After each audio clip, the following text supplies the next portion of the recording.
ओम शांति। आज है बाबा की 28 मई 2024 की साकार वाणी का रिवीजन। बाबा हम बच्चों से कह रहे हैं, मीठे बच्चे, बाप है सर्व संबंधों के प्यार की सेक्रेन। एक मीठे माशूक को याद करो तो बुद्धि सब तरफ से हट जाएगी। तो बाबा अपने आप को मीठा माशूक बता रहे हैं और कह रहे हैं, जब तुम अपनी बुद्धि मुझ मीठे माशूक में लगा कर रखोगे तो तुम्हारी बुद्धि जो है सब तरफ से हट जाएगी। फिर बाबा हम बच्चों से पूछ रहे हैं कि कर्मा अतीत बनने का सहज पुरुषार्थ क्या है। तो बाबा समझानी दे रहे हैं कि भाई भाई की दृष्टि को पक्का करो। तुम्हारी बुद्धि में एक बाप के सिवाय और कुछ नहीं होना चाहिए, बाकी सब कुछ भूल जाओ, तभी तुम कर्मातीत बन सकोगे। कोई भी देहधारी संबंध याद ना आए। फिर बाबा पुरुषार्थ की मंजिल बता रहे हैं, अपने को आत्मा भाई भाई समझना, यही तुम्हारी मंजिल है। और भाई भाई समझने से तुम्हारी जो दैहिक दृष्टि है और जो विकारी ख्यालात चलते हैं वो सब खत्म हो जाएंगे। फिर बाबा आगे कह रहे हैं कि मैं ही तुम्हारा बाप भी हूँ, टीचर भी हूँ और गुरु भी हूँ। और जब मैं आता हूँ तो तीनों रूप से इकट्ठी सर्विस करता हूँ, बाप बनकर, टीचर बनकर और गुरु बनकर। और यहाँ पर बाबा कह रहे हैं, छोटे बड़े सभी आकर पढ़ाई कर सकते हैं। और इस पढ़ाई को करने से तुम रिफ्रेश हो जाते हो, पूरी तरह से तुम्हारी बुद्धि रिफ्रेश हो जाती है। और तुम बच्चे अच्छी तरह से समझ गए हो कि छोटे बड़े सभी जीव के अंदर आत्मा जरूर है। आत्मा ही जीव में प्रवेश करती है। तो आत्मा और जीव में तो बहुत फर्क है। जब आत्मा जीव में प्रवेश कर जाती है तो जीव आत्मा कहलाती है। यहाँ पर मैं आकर तुम बच्चों को कौन सा ज्ञान देता हूँ? आत्मा और परमात्मा का।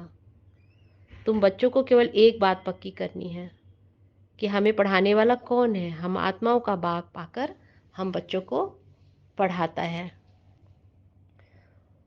फिर बाबा कह रहे हैं कि बच्चे, तुम शांति धाम से आए थे। शांति धाम तुम्हारा घर था और तुम वहाँ पर पूरी तरह से शांत थे।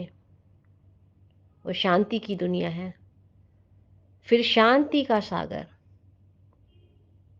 शांति के सागर से तुम शांति का और पवित्रता का वर्षा लेते हो। जब तुम इस दुनिया में आते हो और पाठ बजाते बजाते पूरी तरह से अपने आप से दूर हो जाते हो, तब मैं शांति का सागर आकर तुमको ये शांति का और पवित्रता का वर्षा देता हूँ, तुम्हें फिर से पवित्र बनाता हूँ। अभी तुम मुझसे ये वर्षा ले रहे हो, मैं ही ये तुम्हें सुंदर समझानी दे रहा हूँ। ज्ञान भी तुम मुझसे ही ले रहे हो। यह ज्ञान मेरे सिवाय और कोई दे नहीं सकता, क्योंकि यह है रूहानी ज्ञान। रूहानी बाप एक ही बार आता है, बाबा कह रहे हैं। और क्यों आता है? ये रूहानी ज्ञान तुम बच्चों को देने के लिए। इसलिए उनको कहते भी हैं पतित पावन। बाप आकर इस पतित दुनिया को पावन दुनिया में कन्वर्ट करता है इस पढ़ाई से। तो इसलिए बाप को पतित पावन भी कहते हैं। फिर बाबा आगे कह रहे हैं कि स्वर्ग और नर्क इकट्ठा थोड़े ही होगा। स्वर्ग किसको कहा जाता है, उसकी आयु कितनी है, यह सब केवल मैं ही आकर तुम बच्चों को समझाता हूँ। दुनिया तो केवल एक ही है, बाबा कह रहे हैं। नई को सतयुग कहते हैं और पुरानी को कलयुग कहा जाता है। अब भक्ति मार्ग खलास होना है। भक्ति तो अंधश्रद्धा है, वहाँ पे समझ नहीं है। तो भक्ति के बाद चाहिए ज्ञान।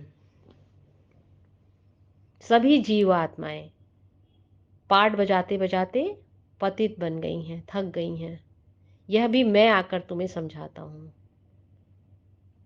तुम बच्चे ही हो जो सुख जास्ती पाते हो, क्योंकि तुम ही जो है सबसे पहले इस रंगमंच पर पाठ बजाने आते हो।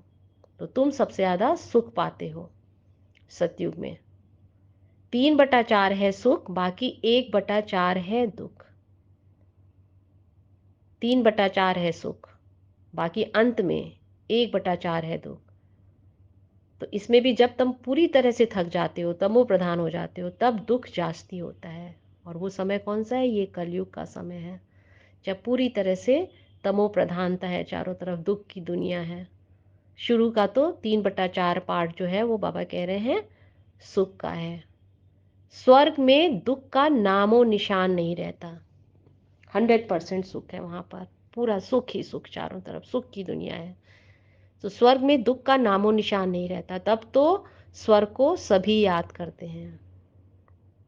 नई दुनिया और पुरानी दुनिया का यह बेहद का खेल है, जिसको कोई भी जान नहीं सकता। जब मैं आता हूँ तब तुम्हें आकर ये पूरे सृष्टि चक्र का, वर्ल्ड की हिस्ट्री ज्योग्राफी का नॉलेज देता हूँ। बाकी किसी को इसके बारे में पता नहीं है। फिर बाबा कह रहे हैं, स्वर्ग के लिए बाबा कह रहे हैं कि वंडर ऑफ द वर्ल्ड है ना, स्वर्ग जो है वंडर ऑफ द वर्ल्ड है।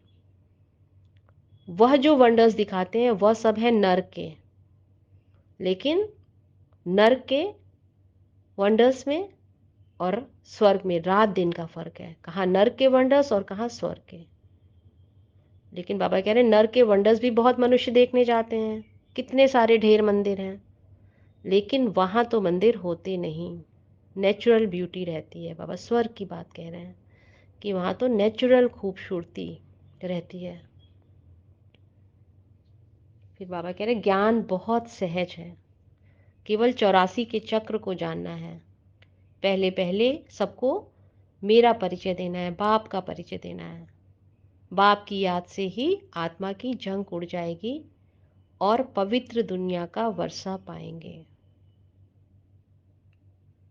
तो पहले पहले बाप को याद करो। फिर बाबा कह रहे हैं कि अभी तुम ईश्वरी कुल में हो, संगम युग में तुम ब्राह्मण बच्चे ईश्वरी कुल में हो, क्योंकि ईश्वर स्वयं तुम्हारा बाप आकर तुम्हें पढ़ा रहा है, तुम्हें नई दुनिया में ले जाने की पढ़ाई पढ़ा रहा है। तो इस समय तुम ईश्वरी कुल में हो। फिर इस पढ़ाई को पढ़कर फिर तुम क्या कहाँ जाते हो? सूर्यवंश में। तो फिर होता है सूर्यवंशी, और उसके बाद चंद्रवंशी घराना। सूर्यवंशी सतयुग, और उसके बाद त्रेता युग। तुम ब्राह्मणों में राजाई नहीं है, तुम अभी राजाई लेने की पढ़ाई पढ़ रहे हो, क्योंकि तुम अभी संगम युग पर हो। कलयुग में भी अभी राजाई नहीं है, वहाँ तो दुख ही दुख है, अंधेरा ही अंधेरा है। बाप कहते हैं एक दो को भाई भाई देखो। और क्यों देखो? तुम बच्चों को देखना है, क्योंकि तुम्हें ही ज्ञान का तीसरा नेत्र मिला है। एक मेरे सिवाय, एक बाप के सिवाय कुछ भी याद ना आए। पिछाड़ी में तो शरीर भी ऐसे बाप की याद में छूटे, यह प्रैक्टिस पक्की करनी है। फिर बाबा आगे हम बच्चों को वरदान दे रहे हैं। शुभ भावना, शुभ कामना के सहयोग से आत्माओं को परिवर्तन करने वाले सफलता संपन्न भव। बाबा कह रहे हैं शुभ भावना और शुभ कामना के सहयोग से तुम पूरे इस विश्व की आत्माओं को, की कलयुगी एनर्जी को सतयुगी एनर्जी में कन्वर्ट कर सकते हो। जब किसी भी कार्य में सब ब्राह्मण बच्चे संगठित रूप में अपने मन की शुभ भावनाओं और शुभ कामनाओं का सहयोग देते हैं, तो इस सहयोग से वायुमंडल का किला बन जाता है, जो आत्माओं को परिवर्तन कर लेता है। जैसे 5 उंगलियों के सहयोग से कितना भी बड़ा कार्य सहज हो जाता है। अगर पांचों उंगलियां एक साथ हो जाएं तो बाबा कह रहे हैं कितना बड़ा कार्य, बड़े से बड़ा कार्य कर सकते हो आसानी से। ऐसे ही तुम मुट्ठी भर ब्राह्मण बच्चे जब एक साथ सहयोग से सेवा करते हो, तो सफलता संपन्न बना देते हो सेवा को, क्योंकि सहयोग की रिजल्ट ही सफलता है। फिर आज का स्लोगन बाबा दे रहे हैं, कदम कदम में पद्मों की कमाई जमा करने वाला ही सबसे बड़ा धनवान है। कदम कदम में पद्मों की कमाई को जमा करो, तभी कहा जाएगा तुम धनवान हो। अच्छा, ओम शांति।